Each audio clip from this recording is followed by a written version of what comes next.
Last Sunday was special. Orlando City taking down their Florida rivals 4-1. The question now, how do they carry it forward into this next match in Major League Soccer? For the first time in 6 years, Sporting Kansas City comes to Inter & Co Stadium alongside the former Lion, Scott Sutter. Jack Edwards here with you. And Scott, it was pretty good last Sunday, wasn't it? Yeah, it was. Minute and a half into the match. Ojeda dummies. Muriel returns it to Ojeda. Ojeda, a chance to pick his head up, slide it back to Muriel. A touch in the box. Muriel! 90 seconds in, and Muriel opens the scoring. And Inter & Co Stadium is alive. Orlando 1, Miami 0. It's his second goal of the USL Championship season so far. Ray Serrano didn't even look up to the box, as this one's layered forward for Goodrum, and Goodrum takes the lead. A turnaround in 2 minutes. Dia in the 28th, Goodrum in the 30th, and Lou City lead now 2-1. Wisner, though, comes across, gets a challenge in. It breaks kindly for Kiara Locklear, gets past the first one. Kiara Locklear bearing down on goal. First effort saved. Back to Locklear, pass Foster. Locklear makes it 4. She had to work for it, but she reestablishes the 3-goal lead for Fort Lauderdale United, who surely will take all 3 points at home. Ellis gets it to Mohammed. Mohammed lays it along. Takes a big deflection into the box. It's allowed to drop. Tallis gets it out of his feet and scores! In the 97th minute, Orlando City B might have taken it. Preparation for the 2025 U17 Women's World Cup continues at CPKC Stadium. The U17 U.S. Women's National Team takes on Japan this evening at the home of the Kansas City Current. Alongside Marion Crowder, Jack Edwards here with you for the first of 2 friendlies between these 2 countries in the build-up for the World Cup later on this year in Morocco. For the U.S. Women's National Team, their World Cup journey began with CONCACAF World Cup qualification in Trinidad and Tobago in late March. They would start things off with a strong 3-0 win. Following that up on April 2nd, a dominant 7-0 win. Kimi Ascanio opened the scoring in the 45th minute. The U.S. did not look back, and they followed up that with another 7-0 win, this time against El Salvador, wrapping up the group play with 3 wins, 17 goals scored, none conceded, and a 5th straight ticket punched to the U17 Women's World Cup coming this fall. Now, for our friendly today, Marion, we're looking at Kimi Ascanio, has a lot of experience at this level, U17 caps. And she is going to be leading the charge for a lot of things with this group. It's not only their ability to grasp concepts, but it's their ability to become adaptable in the 90 minutes. And Kimi Ascanio, a player of her caliber with her veteran leadership, is going to be leading that charge. On the flip side now for Japan, they're going to make a 9th straight appearance at the World Cup this fall, one of only 2 nations to appear in every single U17 World Cup. Extremely good national team, but very, very skilled at this U17 level. Expect them to be quite tidy on the ball, expect them to be quite intelligent with how they present themselves in different pockets of space. It's going to cause a lot of groupthink defending for the U.S. here this afternoon. These nations have met twice at the U17 World Cup in 2008 and in 2016. Japan won on both occasions. What does today's match have in store for both of these countries? We'll tell you about our starting lineups on the other side of this break. The U.S. and Japan is coming up next. A strong first 45 for Spokane. They lead as things stand on the road here today.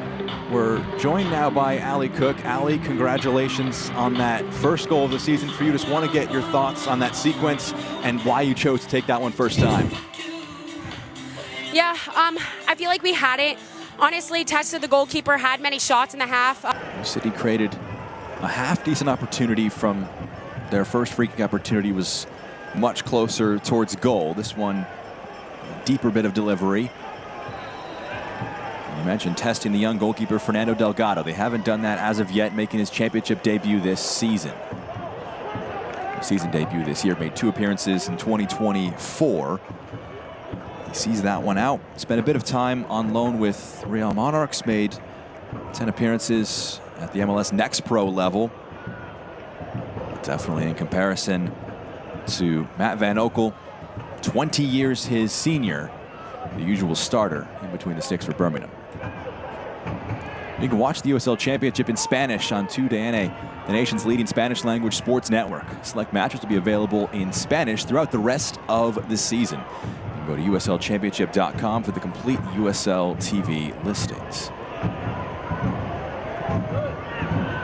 I was just thinking Matt Van Oekel, nearly 20 years older than young Fernando Delgado. There was talk about the father figure in the in the locker room. He really could be with that age gap.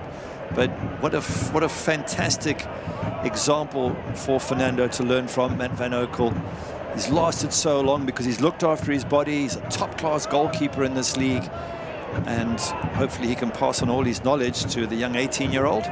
This isn't the first appearance of his career for Delgado, but for a young goalkeeper, what are the important things at this stage of his career in this kind of match to have success?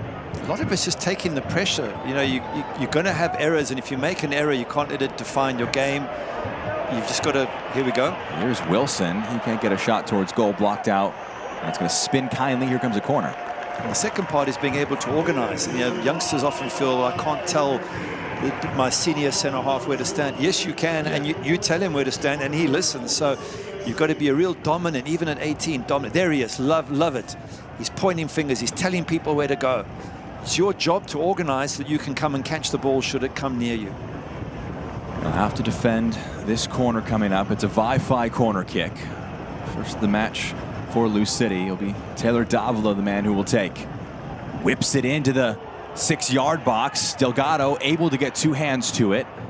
Turnbull, a bit of a heavy touch. Who did that touch last? A last touch Turnbull. Will do it again from that far side of the field.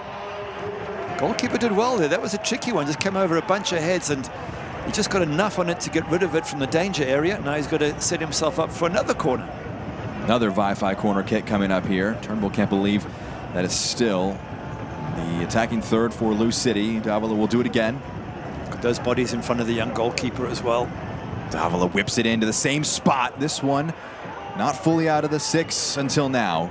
Good work defensively and just a no-nonsense clearance upfield. Dia able to go back, and we'll reset things here. What a fantastic corner right in that area in front of the young goalkeeper. There must have been 8 or 9 bodies. It's almost impossible for him to get to it, and in the end they do well to clear their lines, Birmingham Legion, but a really difficult set piece to deal with.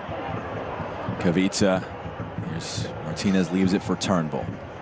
That one takes an awkward spin. Goodrum goes down in the box. He's appealing that he was impeded. I think both players getting a lot of contact there. Likely good no call off the ball. I think there was a bit of impeding from Philip Goodrum because the ball was there for him to be won, and I think Santiago Suarez just got in his way, put out his arms and wouldn't let him pass. But does it reach a penalty?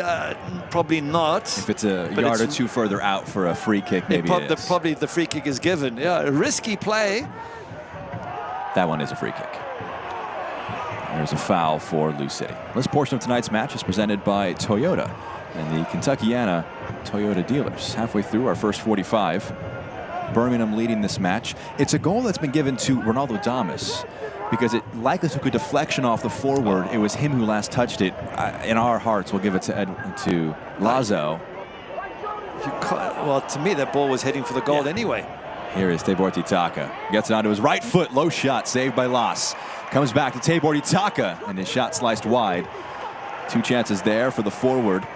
Both of them going relatively dangerously for the goalkeeper. First one saved, second one off target. It's a decent effort. Damien Las has that covered, pushes it away from danger. But it just shows that Birmingham Legion are finding little opportunities here to expose Lou City. And Damien Las, too good a goalkeeper to be beaten easily.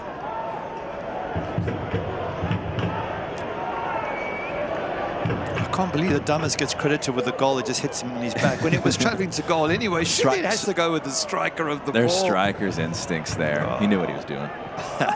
Mind you, he scored in the 1-1 draw, didn't he, Ronaldo Damas? He did indeed. It was his first goal for Birmingham. Now it's his 6th in the championship. It's just his lucky team to play against.